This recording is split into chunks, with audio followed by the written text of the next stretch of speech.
As I started looking closer at my habits, I realized that some of the things that I naturally did were keeping me stuck. They affected the way I saw myself, set boundaries, and approached my goals.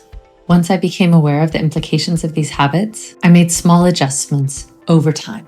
And together, these changes had a huge impact. Today, I'm sharing 10 habits I had to stop and the surprising difference it made in my life. I've broken these habits down into 3 main areas: how I see myself, how I set boundaries, and how I approach goals. Each of these has been key in helping me make lasting changes over the past 5 years. Let's start with the habits that shape my self-perspective. Not getting dressed for the day, even when I have no plans. Staying in loungewear or even pajamas made me feel unmotivated. Now I make it a point to dress for the day, even if I'm just at home. It helps me with my own self-respect and productivity. And here's what I mean. About 14 years ago, I started working from home on a full-time basis. And that first year, I found myself wearing loungewear more often than not and never leaving the house. And over the course of the year, I found that my own sense of self-worth was slowly eroding because I wasn't getting dressed and putting myself together. So when I looked in the mirror, I saw somebody who was kind of sloppy and I looked like I'd given up on life. And that really affected my mental state. And I made it a point ever since to get dressed, even when I'm staying at home. And it's actually one of the top tips I give for somebody who's transitioning from the office to home, even if it's on a part-time basis from home, and especially if it's on a full-time basis. Number 2, buying the smallest size I can fit into. When I was much younger, I would often go to the store and I would get asked, what's your size? And what I realized some years ago was that different stores' clothing fits my body differently, and that means different sizes, and trying to always look for a specific size and deciding whether or not I like the way it fits in that particular size and trying to stay in that size was actually holding me back. And then it's far more important to find a size in a particular brand, or depending on how a piece of clothing or garment is cut, that fits my own body type. And so now I entirely ignore size. And that has been so mentally freeing because I am so much more focused now on how things fit my body rather than looking at a certain size and making a judgment about myself. By going through that process and understanding, I've realized that I have so much more confidence when the clothes fit, regardless of size. And that inner confidence has translated externally for me in so many ways. Number 3, shopping my way to self-love.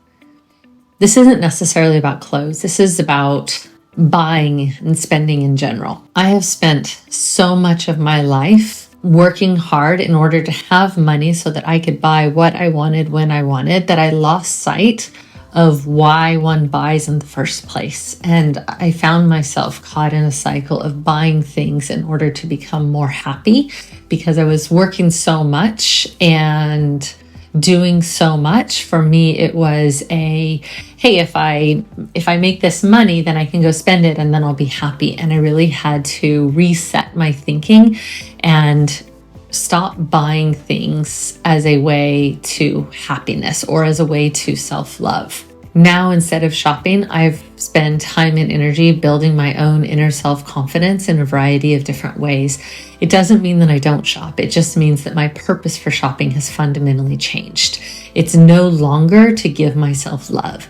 Now I shop because I love myself, and I do, and the things that I buy, that I bring into my home, that I put on my body, that I spend money on, whether it's travel for experiences or a variety of things. Those are all things that help make my life whole and that are accessories to how I already feel. And that is such a massive shift for me, and it has had significant impact on my life over the last 5 years as I've gone down this journey. Number 4, exercising rather than training.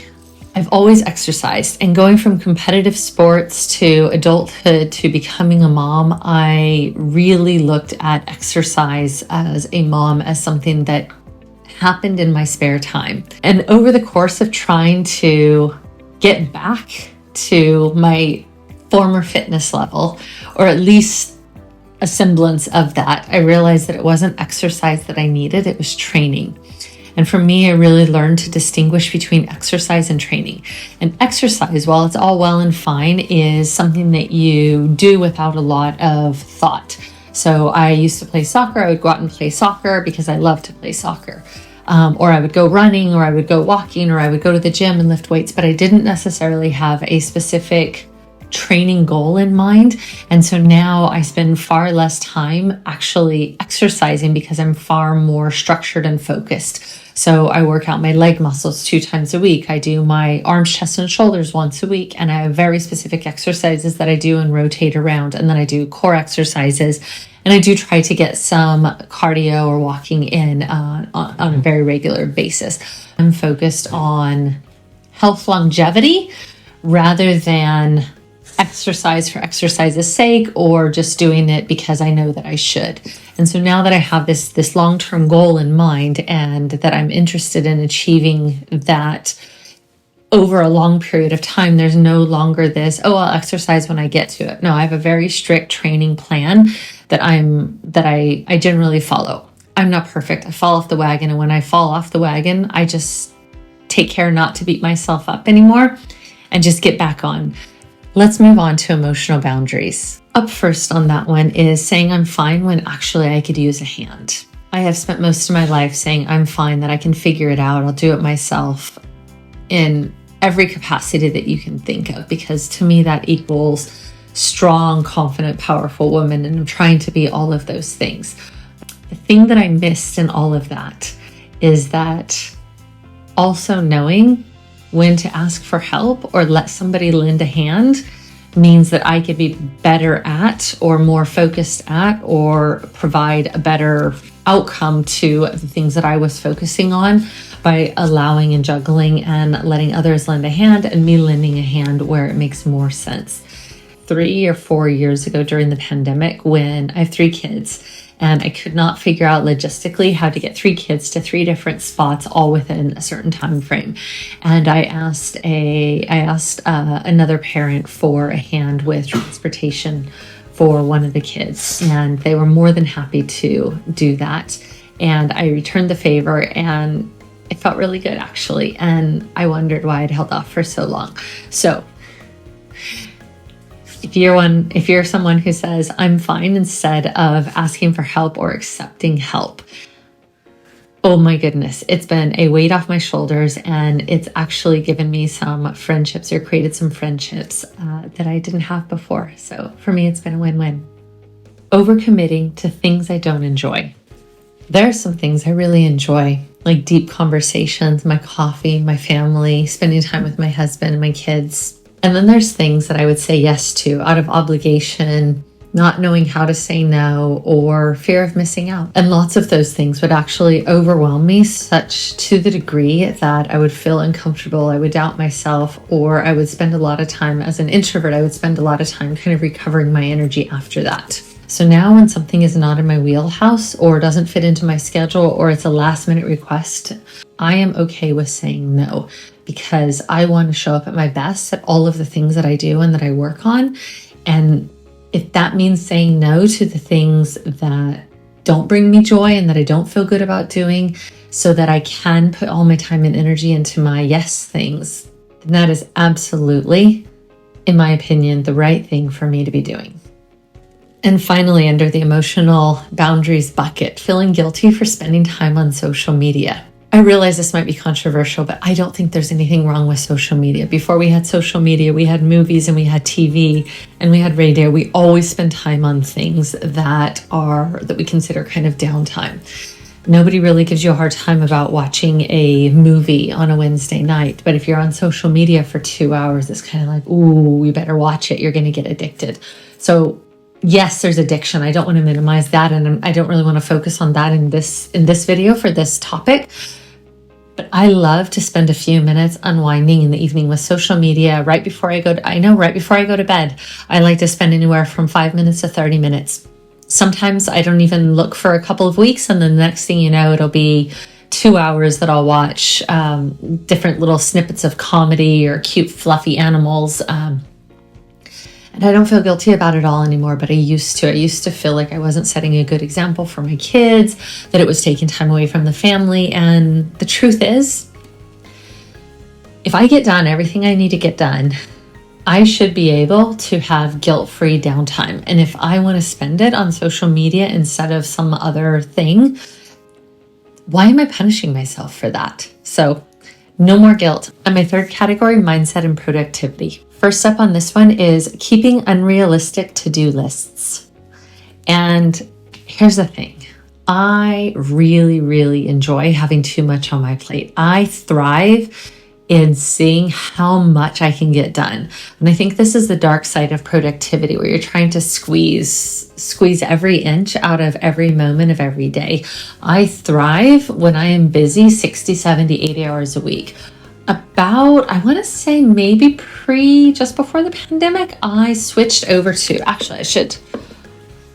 I've shown this in videos before, and I use the same to-do lists every single day, but I'll leave a picture. But basically you've got like three priorities across the top, and then over on this side you've got a column of items that you can add to it, and then I leave a bit of room for notes. I don't really use the rest of it.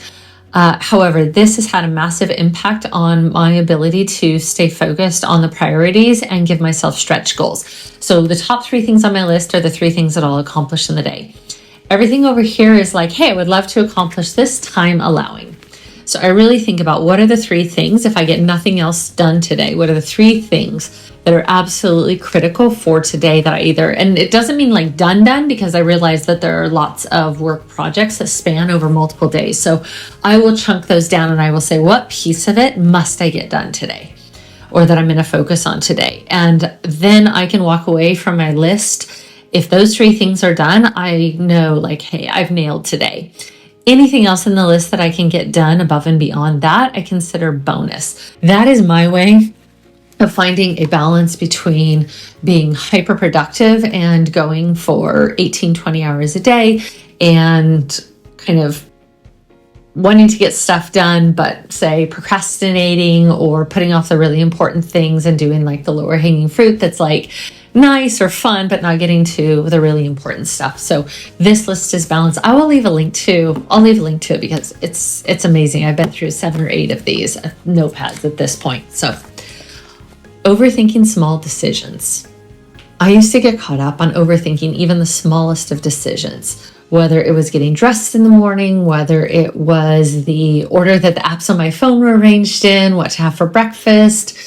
I have realized if I could just make a quick decision and move on, the likelihood that I can pivot or adjust as I get more information is very, very high. There are very few decisions to be made that are irreversible.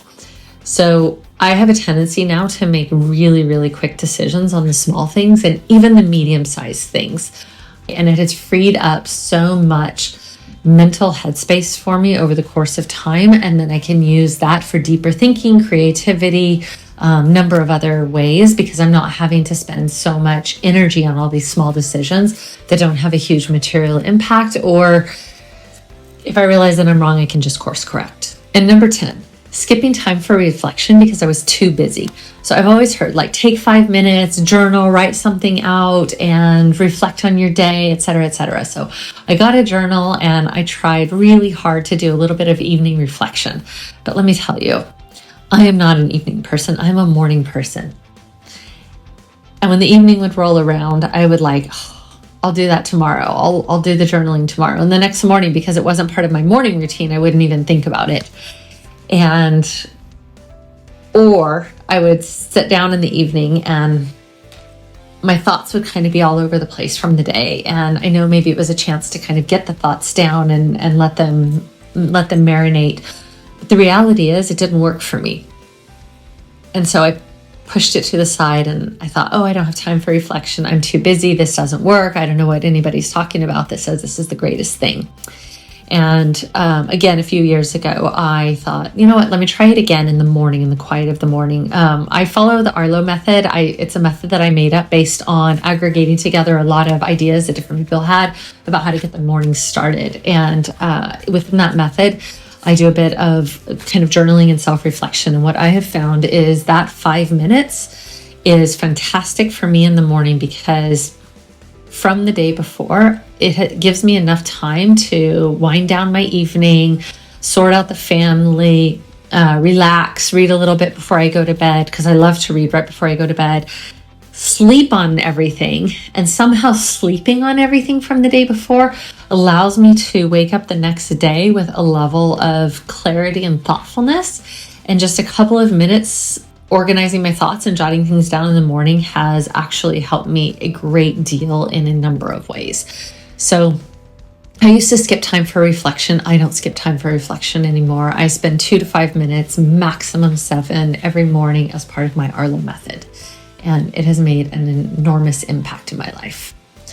Now I'm curious, what has been a common habit that other people do, that you used to do, that you've stopped doing? And what is the material, more specifically, what is the material change in your life? If you've enjoyed this video, YouTube thinks that you might like this one next. Take care, be brave, and have a great day. See you in my next one. Bye.